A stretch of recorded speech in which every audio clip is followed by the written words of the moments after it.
Okay, welcome to Monday Mindset. I am so excited you guys are here. You have Rachel and Kara, and I'm just gonna start us off while Rachel is looking at the waiting room. So I am from Kansas. I have three very wild, little boys.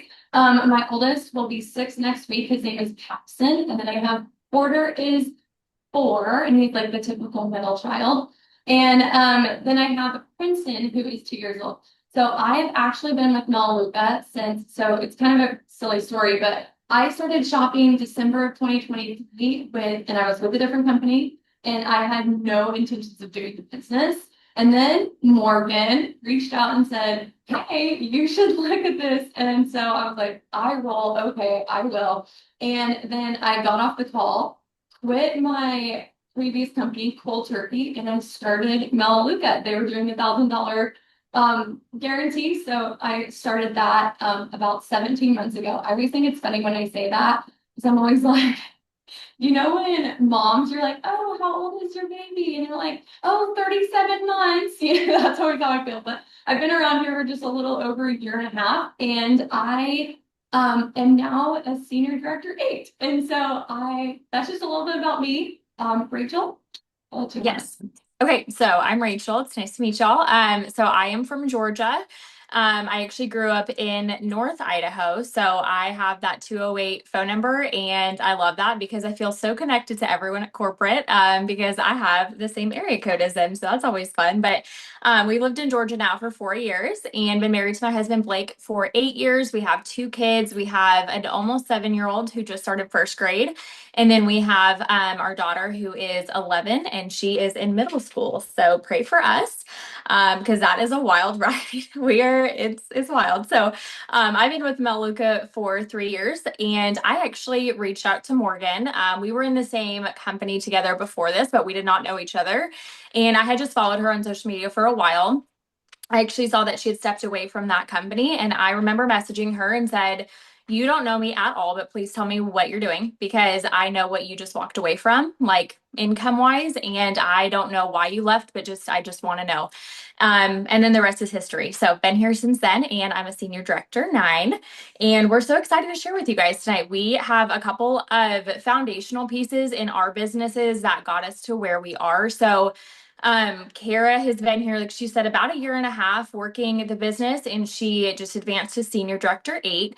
And I had advanced to senior director 8 within the first year of my business, right around there. So kind of the same timeline. And so we put together just a few like foundational pieces to our business. But then also we want to share a little bit about our stories because we both advanced really quickly, but then I hit a 2.5 year slump where I did not advance. And there's something specific that took me out of that. So we just want to share all of that with you guys. So, Carrie, you ready to get started?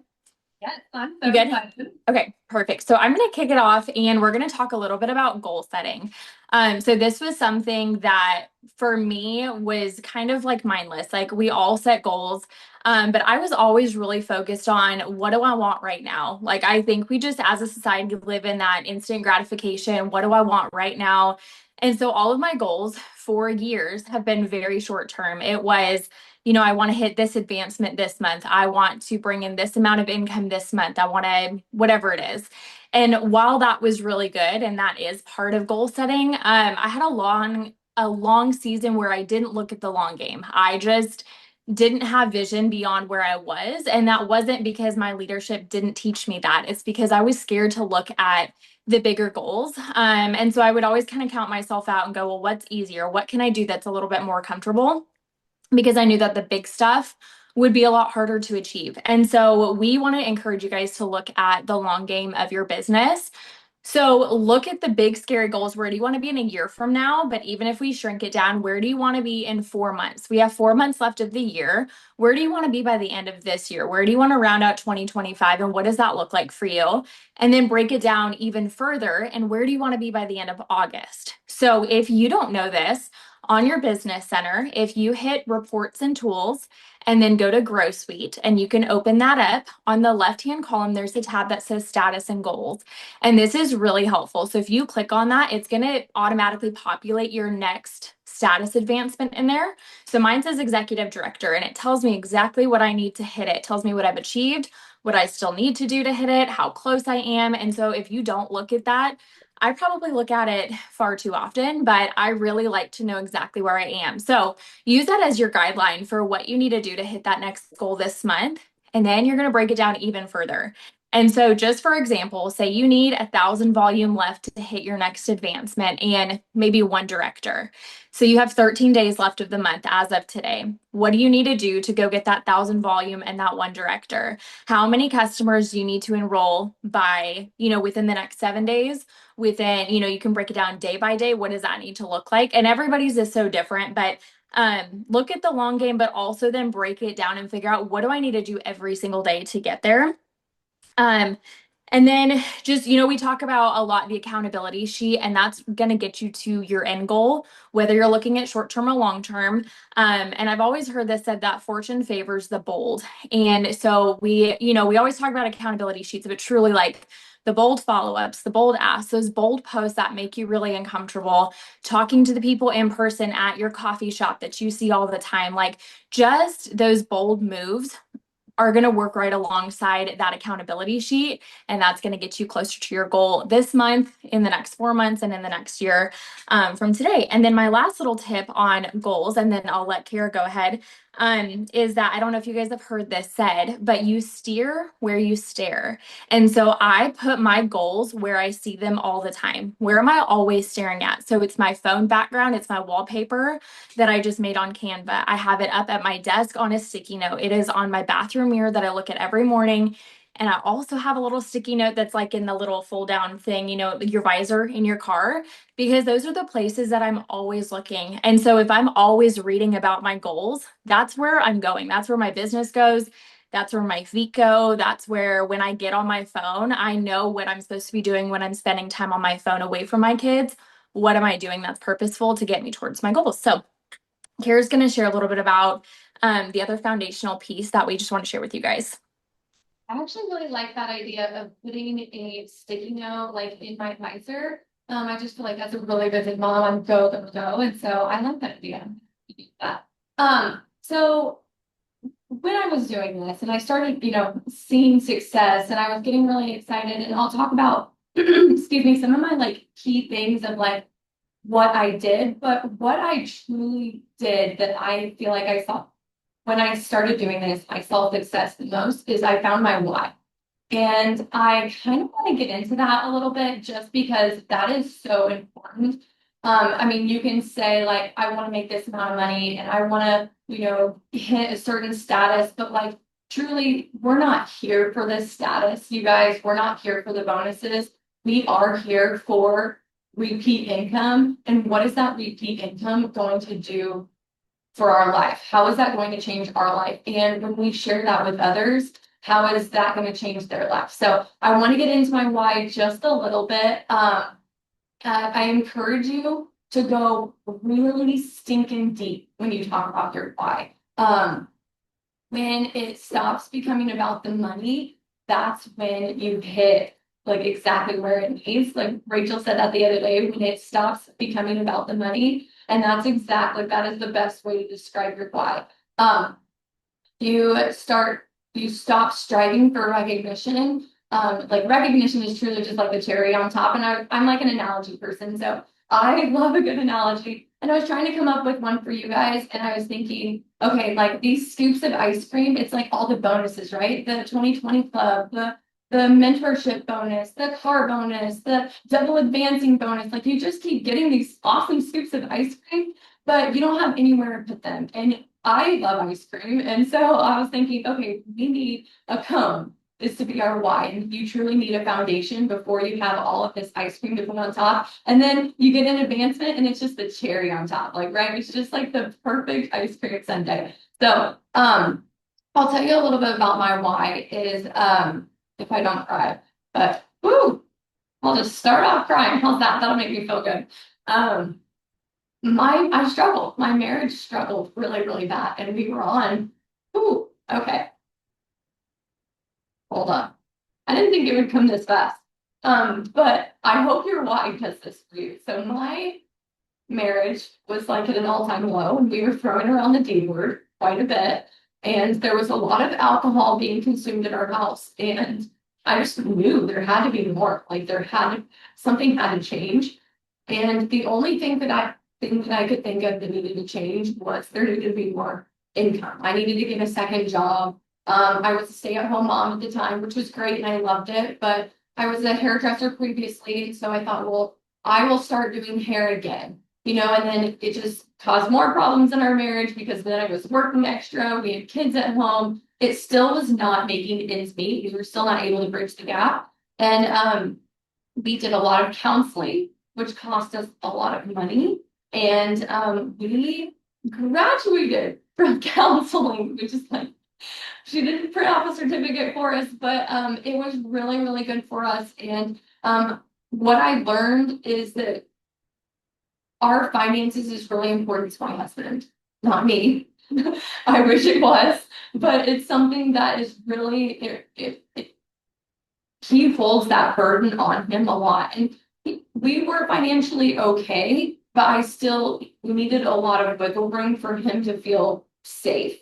And so I love that, like, I'm able to now really just give that to our family, give that to him. And in return, we are able to go out to dinner. I was just thinking about this because we had a date night this past weekend, which we're finally able to do. And we got the check and I like leaned over, like, what is it? And like, that's part of my why, where I don't have to lean over and say, wait, how much is that? I don't have to ask for something and we can just go enjoy ourselves. Another part of my why is I'm a very competitive person. And so I wanted to be my best. And I saw a quote that if you guys follow Melaleuca Enhances Lives on Facebook, Morgan posted it, and I just absolutely love anything that Morgan does. But it says, I wasn't trying to be the best. I wanted to be my best. And I had a lot to prove to myself. I was never great at school. I was terrible at school. I am a college dropout. I took extra reading classes. I didn't join the spelling bee for a reason. I am extremely dyslexic. I think I have undiagnosed ADHD. I just feel like I was misunderstood as a kid a lot. And being able to get a phone call saying that I was the fastest growing, business or senior director in North America for the month of July, that was for me. That was to prove to myself. And that meant so much to me because then I had the confidence to tell my kids that they could do something like that. And I wanted to make my husband proud, right? Like there's so many reasons behind our why. It's not just like chasing that advancement or chasing that dollar amount, even though it's good to see that dollar amount and it's reassuring that we are doing a great job. Like I want you and I encourage you to really just go find your why. Because I hope it makes you cry. um, but yeah, I feel like that's like a really key part to doing this. So okay, I'm gonna pass it over back to Rachel.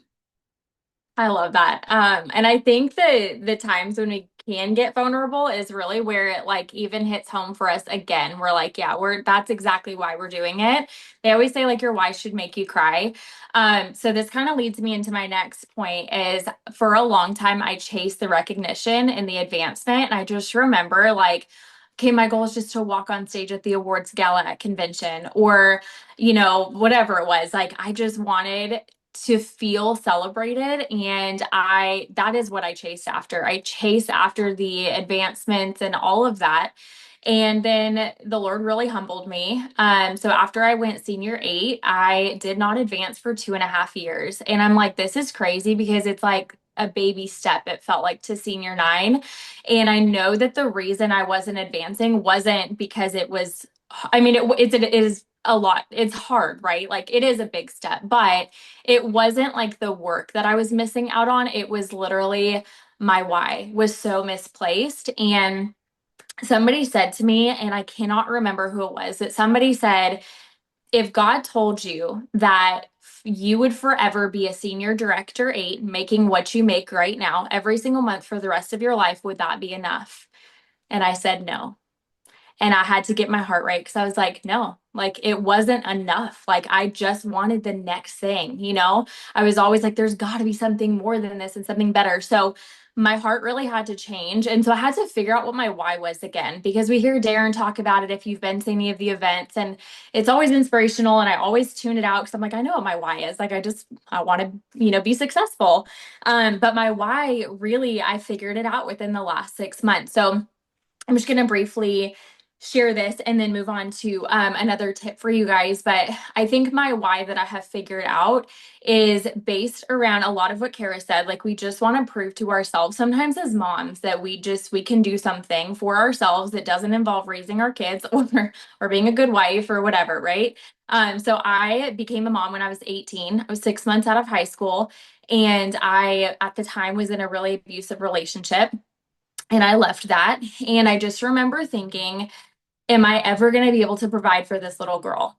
Like, we now, 11 years later, we have primary physical custody. We've gone through a lot of court battles back and forth. And I'm so thankful for where we are. But we've also walked through a lot that I was like, am I doing enough to give her this life that she deserves? So I think my why is absolutely based around I just want my kids to know that I will do anything for them. Like, I will fight for them. I will work harder than anybody else. I will show up in ways that people are not willing to show up, so that my kids get to have that mom that is at every single school event and sports game and on the sidelines. And I'm a substitute teacher for fun. So my kids really never get rid of me. And that's the best part. Like, I'll sub in their classrooms, but I get to be that yes mom. So anyway, I think it's really important, if you don't know what your why is, to just dig deep and ask yourself, well, why does that matter? Okay, well, then why does that matter? And go deep until you can't think of anything else. And that end reason, that is your why. That's what's got to drive you in this business. Because we know that there's ups and downs and there's slow points. And if you don't have something that's keeping you going, or you're only chasing recognition or titles or advancements or celebration, you're going to be let down, because you're not going to advance every single month in your business. So, okay, the next thing that we wanted to talk about with you guys is that success leaves clues. And if you are like, I don't know what to do, I don't know how to post, I don't know how to approach, you should be following people that are really good at what you're trying to get really good at. And so, following leaders like Morgan, you can follow me and Kara, you can follow, a million of us. What I would encourage you to do is go to the Wolfpack page. And if you hit, it'll say, so many members or whatever, click that and then click admins and look at who is leading in that page and the customer corner page, and then go and follow those people on social media. Those are your high level leaders that have been doing this for a minute. And those are the people that you can follow. So if you're like, I don't know how to post, okay, well, go follow those people. You're going to see that their posts are really bright and clean photos and high quality and not fancy, but like real life, but they are putting out quality content. You can look at wording, you can get inspired. If you don't know how to approach, go to Wolfpack and in the search bar, just type in approaches, and you're going to see posts, probably 15 to 20 posts, all about different approach ideas, right? Or follow-ups, or how to engage, or how to do in-homes or borrow basket. So following leaders and copy the right cat. And I think that that's going to be, that just like helps you get that confidence too. When you're like, oh, look at other people are doing this. Oh, she's also a mom. Oh, she was also a teen mom. I could relate to that. Or, oh, she also has struggled in her marriage. Like, I can relate to those people. And then go see how those people post, and then just replicate it for yourself. Like I said, I've been here for 3 years, and I joined 1 week after Morgan. And the messages that she sent me 3 years ago, I'm still using today. Like, you don't have to tweak the playbook. You don't have to change the entire game. You don't have to reinvent the wheel. If you just follow what successful people do, you're going to get there. And truly, I have the same messages in my phone from 3 years ago that Morgan originally sent me. I'm like, these are the same follow-ups. These are the same approaches. And of course, we tweak it, we grow, we change things as we evolve in our leadership or in our confidence. But at the end of the day, it's the same core content. And so don't feel like you have to go make a brand new Facebook page. You don't have to make a new Instagram. You don't have to go reinvent the wheel and try all these crazy things, because truly the core of our business is the mundane. It's the stuff we don't want to do. It's the accountability sheet that gets boring because we do it every single day. But like, the money is really in the mundane. If you want to know how to be successful or grow your paycheck, or get a little bit closer to hitting those goals like we talked about. It's in the stuff you don't want to do. It's in all of the things that you're avoiding. So I would really encourage you figure out what you don't want to do the most and then go do that first. And as soon as you get that out of your way, you've accomplished something. Have you guys heard that? Like when you get up in the morning and you make your bed, it's a really small task, but when you make your bed, you've accomplished something before you've even walked out of your bedroom. Like it does something, like there's books on this. It does something to your brain that says we're going to be successful today. Like you're building that confidence that you can get up and be productive. And so you're already accomplishing a task before you even leave your room. It's the same thing. I wake up, I make my bed, and then I sit back in bed and I do my Bible study and my accountability sheet all by about 6:30 in the morning. And then I get my kids up so that I get all of the hard, mundane, boring tasks out of the way before any emotions have a chance to come in and throw me off, or, where my kids wake up moody like every morning. I'm like, at least I got my stuff done. At least I showed up for my business today. Um, Okay, and then Kara, do you want me to move into just our couple of tips that we have, and then you'll go, okay. We kind of split this into two sections. So Kara's going to talk to you about what she did consistently to advance her business fairly quickly. And I want to talk to you guys about how I got unstuck. So maybe you're feeling stuck, or maybe you feel like you've been in a funk or you can't get out of it, or maybe you're not, but you will have somebody in your business one day who is, and maybe you can take this and pass it on to them. So there's two things in your business that are going to be present if you're successful. Number one is consistency, and number two is mindset. I have been consistent for 3 years. Like, I feel like my consistency, although it wasn't perfect, it never wavered. Like, I was still showing up, I was still posting, I was still talking to people, but my mindset was awful. Like I said earlier, I was chasing the wrong things. Like, my heart wasn't content. And so that was the thing that changed for me. When I look at what shifted between June and the 2 years prior to that, and then advancing in July to senior director 9, it literally is just my mindset. And it wasn't just a random like wake up one day and I'm like all on board and excited. It's been 2.5 years of some solid growth and some like deep personal work that got me there, just to realize like you don't have to be you don't have to be complacent with where you are, but you do have to be content.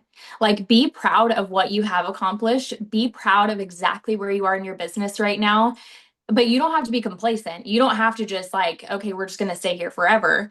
But you do have to be happy where you are before God's going to bless you with the next step. So that was a big thing for me, is I was not content. I genuinely wasn't proud of myself. I felt like I could be doing so much more. I'm clearly with the most successful leadership in Melaleuca right now. Like, if you don't know, Morgan's a pretty great leader. And so I spent a lot of time comparing myself.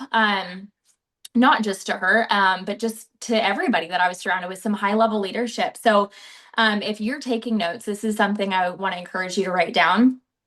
Comparison and worry and laziness are offensive to the people who believe in you the most. Like, when I have girls that I bring into this business that say, I want to build a business with you, I want to partner with you, and then they get stuck in comparison and all they worry about is what other people think of them. And then they get lazy and they stop showing up and they stop, they just stop being present and they stop doing this stuff where all they do is worry about, well, what if these people don't get back to me? What if I'm bothering them? What if whatever, like, it offends me as a leader. I'm not offended at them, but it's just that, like, I believe in you so much. I wish you would see it for yourself. Yeah. So I said comparison and worry and laziness are offensive to those who believe in you. And I was just, I was thinking about that too. I'm like, in all the times that Morgan has believed in me, I was probably like, worrying. Well, she knows I worry. But like, I'm worried and I have gotten lazy, and I did spend a lot of time comparing, and I'm like, I don't ever want to offend her because she has given me so much as a leader. And I believe I give my team a lot of that same love and support and encouragement. But also, like, when they turn around and then they're lazy or they're spending so much time focused on the wrong things, it's like, come on, we got to do better because people believe in you. So just really think on that. And then the last thing I wrote down on that is just edit your why until you cry. Like we just talked about. Like if you are like, I am so consistent, I know how to show up. My mindset is really good. And you've like, I've got those two things down. What's the difference? It's probably that you don't know what you're fighting for. So that when you hit a slump or a slow spot or somebody quits or you have a new director too, and then they go MIA on you don't know where they went. And then you feel discouraged. Or when you miss your big advancement by 1,000 volume, you have to know what you're fighting for. Like there's just, I told Morgan this, I said, there's so many times in the last 2.5 years when I could have quit because a lot of people did quit. There's a lot of times when I could have just said, I am done. And I'm glad I didn't because the win that comes when you don't quit, I'm like, wow, I'm so proud of where I am now. I am so proud of myself for not giving up when I had the chance to give up. So, Kara, I'm going to turn it back to you so you can share your tips. I feel like that was so good. I'm glad you repeated yourself because so many comments were like, say that again, it was so good. And yeah, it's definitely something that we can resonate with. Like it's so easy to get caught up in what's not working and then just quitting. Like it really is. And I'm grateful that you didn't quit. I'm grateful that I didn't quit because like they're not every month isn't just great for us, right? Like there is going to be goals in this. And what are you doing in those? I'm going to quote Morgan again because she said something about like, what do you, like, we're going to be on the top of the mountain someday. But like when you are not on the top of that mountain, when you are in those valleys, what are you doing in those valleys? That wasn't word for word. I don't know exactly what she said, but you guys get it. So a couple things, I want to go over a couple things that I did that really I saw success from the beginning. I told you guys I was here for the $1,000 guarantee, and I didn't know what repeat income was.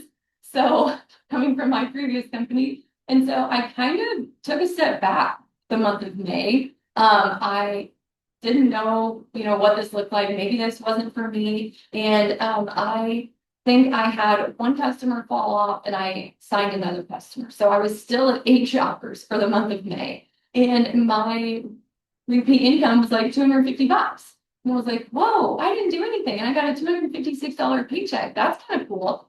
So that's when Partner Up happened. And I'm going to tell you, that is like my first thing that you guys need to do is go get plugged in.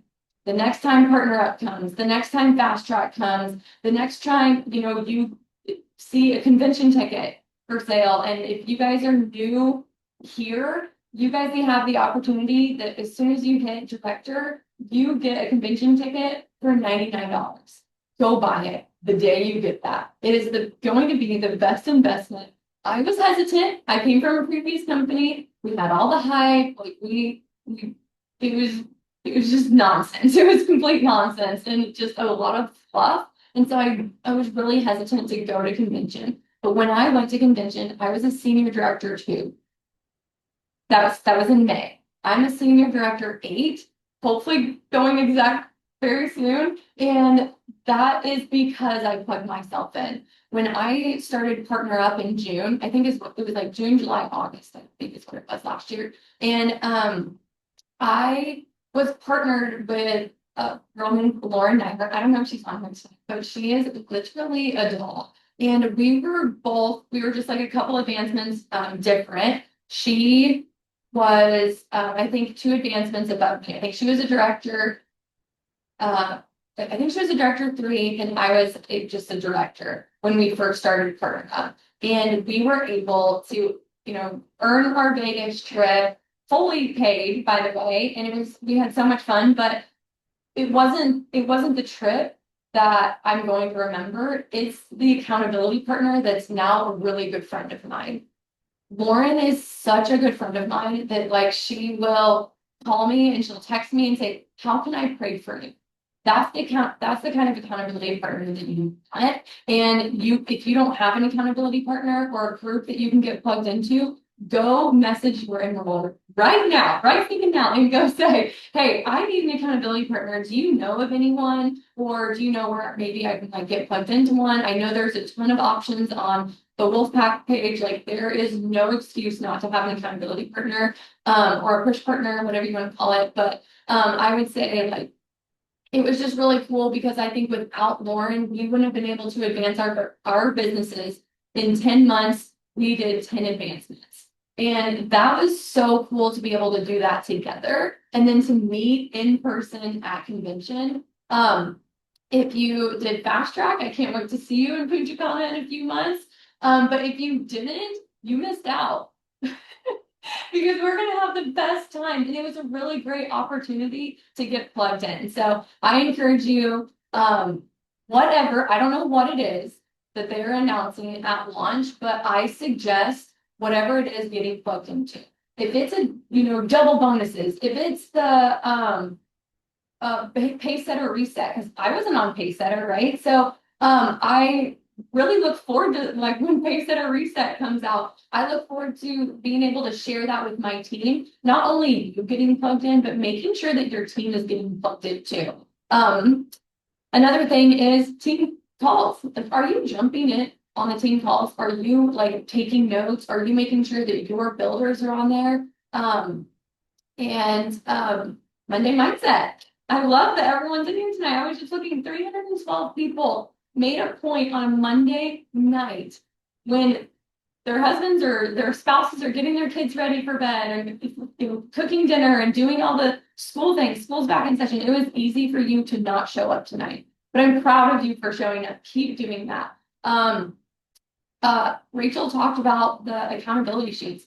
There is money in the mundane. Like you have to do this. It's over and over and over again. Like you can go do the fun reels and you can go do the fun posts, but there's nobody that has ever just like reached out to me and been like, Kara, I cannot wait to shop with you. Kara, I want to do the business with you. That's not how this works. We have to go out and we have to approach those people.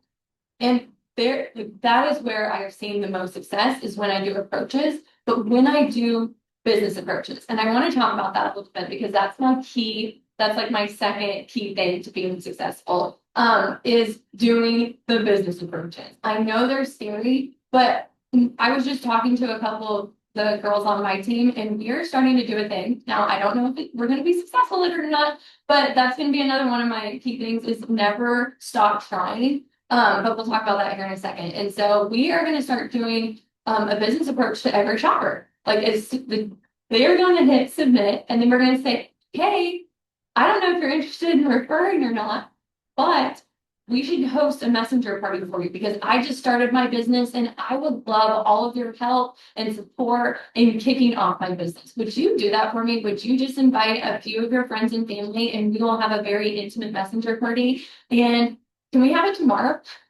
Like we have 10 scheduled this week for my team alone, and I'm so proud of them. And they're getting 17 people plugged in, 30 people plugged in, 5 people plugged in, but it's so important to do that. And then that just like goes to show them, even before they get their box, what's possible here.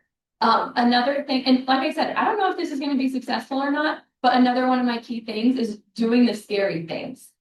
Like there is no way that I just sat back and was able to advance this many times in just a few months by just doing 5 approaches a day. Like I have, excuse me, fully filled out my accountability sheet and more, and made sure to do check-ins, to do strategy sessions over and over and over again with my girls. I talked about doing business approaches and yeah, just taking charge of your business, like knowing the ins and outs of it. Like it is not fun going to run those business reports. It's not fun going to, the back, not call it back, the business development side of the, I almost looked up, of the website and going to run those reports, going to see where your team's at. If you don't know the compensation plan, go look at it. Like I have it printed out and I look at it all day, every day. I am constantly looking at the income statistics over the 2024. You can pull that up. Show your team that. Just being able to show them what's possible, I guess. And doing all the scary things. So yeah, that's really all. Hey, Well, as I wrap us up tonight, I have to say one of my favorite things over the last 3 years, and I say this every time, but my favorite thing about Melaleuca is that whether you go to an event or you're on an online training or something in person or whatever, I have never participated in something here where someone hasn't brought it back to God. And for me, that's really special. And I think it would be crazy for us to get on here tonight and have this opportunity to get to lead you guys and share some tips without bringing it back to God. So there's a scripture that I was actually reading this morning, and it is Colossians 3:23, and it just says, whatever you do, you work at it with all of your heart. You're working for the Lord and not for man. And I think about this all the time, and I teach it to my kids. Like, whatever you are blessed with, whatever season of your business, maybe you have one customer, maybe you have 100, maybe you are also going for exec, or whatever that looks like whatever he has blessed you with, take care of that and be good stewards of that gift that we have. But whatever you're doing for your work in your mundane and the stuff you don't want to do in those business approaches that suck and all of it, like, remember that you're not working for that recognition from people, and you're not working so that you could walk across stage and get an award. All of that stuff is great, but that's not, like, your heart has to be right. And so work for the Lord and honor this gift that we have here, because truly I believe that Melaleuca is absolutely a gift. And I just want to share one quick thing. When you were talking about the business approaches and sharing about the even just the income side with your customers, that is something that I do in every conversation is I'm always talking about the business side, because why wouldn't I? Like, why wouldn't I offer this to somebody who's going to get, say, for laundry soap or cleaners or whatever anyway? Why wouldn't I share the gift of this extra income? Because 3 years ago, I came here for the income. I didn't come to Melaleuca because I cared about products. I was cool with bleach and Clorox. Like, I did not care at all. I came here strictly for the income side because I saw what a gift this could be. And so I literally just tell it to everybody. So get bold and know what you have your hands on. But yeah, I think if we're good, Kara, we can wrap it up. But we're just thankful that we had this opportunity to chat with you guys tonight. And this is being recorded, so we'll make sure to share it. But I hope that y'all have a good rest of your evening.